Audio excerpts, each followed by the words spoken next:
We're back on the Morning Brew with Friends, and Larry's back on the couch with our friend Rebecca Martinez. You're the Bureau of Elections Administrator for Bernalillo County. So that means it's Bernco on the brew.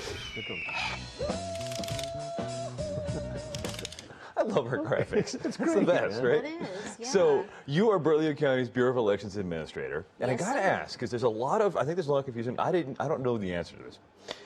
I hear about all the stuff, like Nevada had a caucus, but Oregon had an actual primary. And how do we, New Mexico, we actually have primaries. Why do we have primaries and not caucuses or caucus or whatever the plural of that is, caucuses?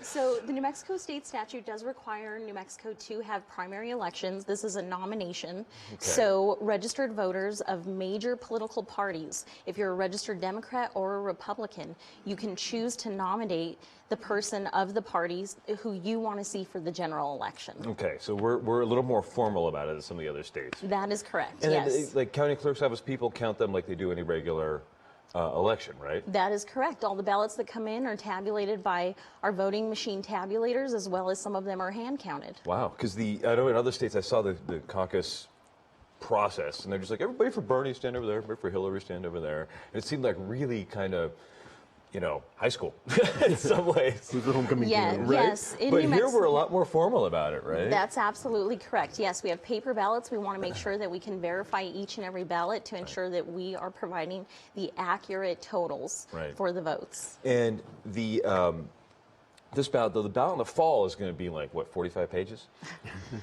Not quite. Well, it It feels will that be. way. It will be a one-page ballot. More than likely, it will be double-sided. In the general election, we're not only dealing with candidates, but we also have questions, bond Right. questions, constitutional amendments, and other Right. questions, initiatives that get brought onto our ballot. Right, we'll have to have you back in November or October to explain what that whole thing is going to be. Maybe go through the Absolutely. sample ballot with us. But for this Great. one, it's a pretty easy, just like you regularly vote, go down to your local polling station and do it. And then voting, early voting starts, is it this weekend, Larry? Yeah, well, we actually started at the Clerk's Annex last week on May 10th, but the multiple location voting starts this Saturday. Okay. And the best thing to do there is go to the website, bernco.gov Bernco.gov. /clerk. Okay. You can find it there, or you can get on your Right, you guys have an app Great. this year. Yes, we do. We're extremely excited to let all of the voters know about this. It's our bernco.gov/MVI web-enabled application. So you can get this application from any web-enabled device, whether it's a desktop, whether it's a smartphone, or a laptop. I love web-enabled stuff because you don't have to like Yes. actually download the app. You just go there, it's already optimized for your phone. You don't need to worry about it. Yes, Yeah, yes. it's bernco.gov/MVI. yeah, And my voter information. My voter My voter information.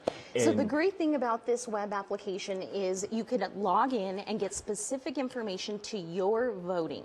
So if you Cool. want to know whether you're eligible to vote in this primary election, this will tell you. If you want to get your sample ballot and get to know who's on the ballot prior to going, this will do it for you. In addition cool. to that, it gives all of the polling locations, early voting, election day, as well as absentee information.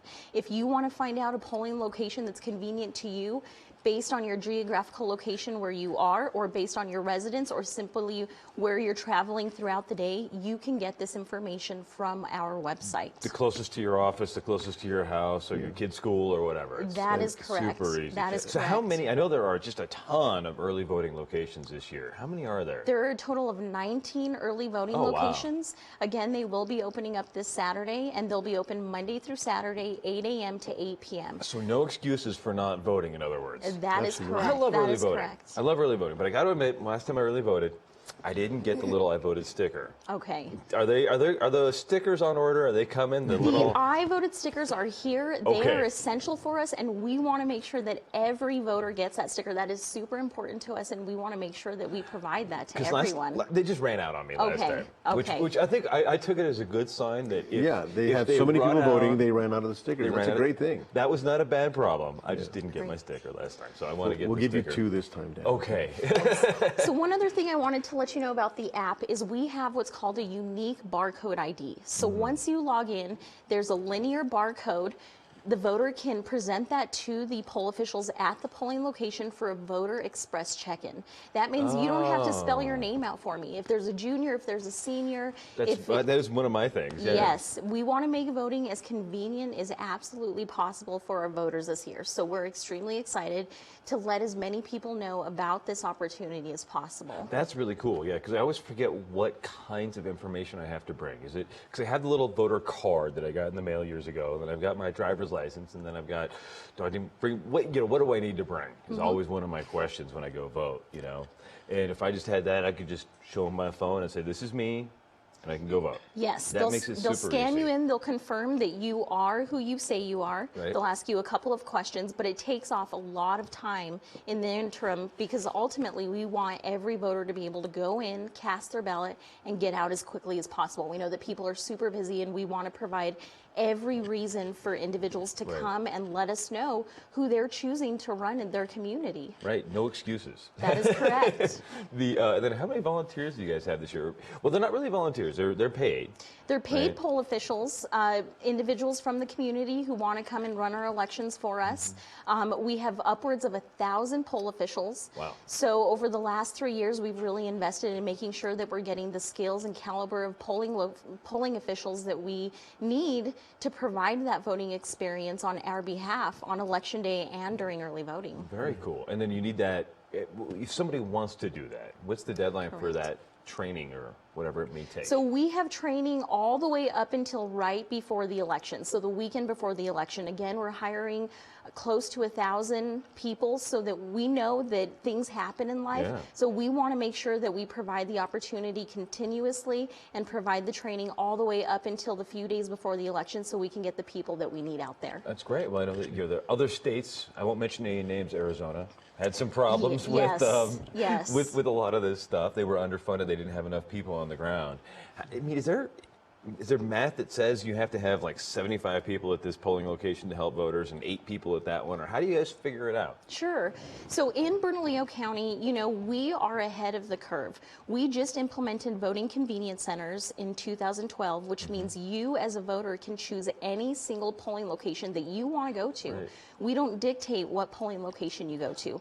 So with Like that, I used to have to go to the school in my neighborhood. Yeah. And I Correct. think last time I voted, I went to a school in someone else's neighborhood. Correct. And that was The nice Yes. thing super about easy. that is that if you're saying, well, you know, the lines are along there, I don't have to go there. I can go to another location that's more convenient, Right. or it's closer to work, so I can go right after work, or or Right. before work. And that whole idea of being that convenience of being able to vote wherever, Right. not have to vote at that one school, or whatever place, Makes it easy. Makes it a lot easier for people. Right, right. We also want to remind everybody that absentee ballots are also out. That is still a big thing. People like to be able to vote at home. Right. That's part of it. You get your absentee ballot. So you have to So if you vote at home and do the absentee ballot, do you send us back in the mail an I voted sticker? we do not. No. If you'd like to come and visit our location, we'd be happy to give you one. Because that'd be the best if, like, I sent in my That if I would sent in be my great. absentee ballot and then I got Yes, back in the yes. mail and I voted sticker. Yes. So Larry is absolutely correct. We have absentee voting going on. So anyone who wants to call our office or go to our website can fill out an application. We'll get an absentee ballot out. We will be mailing absentee ballots out through June 3rd. Okay. And those ballots must be returned to our office by 7 p.m. on Election Day. or to a polling location. Or to a polling location on Election Day. That is June 7th by 7 p.m. All right. And then we've already talked about early voting. And then, of course, Election Day, we're going to have 69 locations out there. That's huge. That is huge. Is that more than ever? That sounds like a lot. We've had 69 locations for the past couple of elections now. A lot of data analysis goes into determining how many locations we need, how many people are going to come through that door. Going back to the resources and making sure that we don't experience what other states this year have experienced. Right. We make sure that we have enough resources out there to be able to accommodate any volume of people that are coming through the door. As Larry mentioned, we have our, in addition to our locate general information on our web app, we also have wait times. So we let voters know, if you come to this location, this is the wait time that you're going to be that's experiencing. cool. I like that. Yes. That makes it super easy. That's all the stuff about having this going on your phone and looking. You can say, okay, I want to go vote. Oh man, I got to be somewhere else. What's the location between my office and my house that has the And shortest line? With the shortest line, yeah. And Yeah. you, and you go there and vote. That makes it easy. Again, very easy. Very That's cool. what it's all about. Very cool. The deadline to register to vote was last week. So if you didn't do that, you're already out of luck. Great, But yes. let's have you back, and maybe you can explain to us the giant ballot that's going to be on, was it November 2nd, right? November 8th. November yes. 8th, sorry. And again, And- after the election, the primary, you can register to vote. But if you hadn't yet, you can probably vote for the general. So for the general. if you haven't done that, get on that right away too. Bernco.gov, you can find everything there, and Bernco.gov/MVI. And we'll be back in a couple of seconds with the Morning Brew.